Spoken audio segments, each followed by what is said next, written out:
Articles of Agreement relating to the surrender of the Army of Northern Virginia of 1865. Appomattox Courthouse, Virginia, April 10, 1865. Agreement entered into this day in regard to the surrender of the Army of Northern Virginia to the United States authorities. First, the troops shall march by brigades and detachments to a designated point, stack their arms, deposit their flags, sabers, pistols, etc., and from thence march to their homes under charge of their officers, superintended by their respective division and corps commanders, officers, retaining their sidearms, and the authorized number of private horses.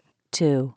All public horses and public property of all kinds to be turned over to staff officers designated by the United States authorities. 3. Such transportation as may be agreed upon as necessary for the transportation of the private baggage of officers will be allowed to accompany the officers, to be turned over at the end of the trip to the nearest U.S. quartermasters, receipts being taken for the same. 4. Couriers and wounded men of the artillery and cavalry, whose horses are their own private property, will be allowed to retain them. 5.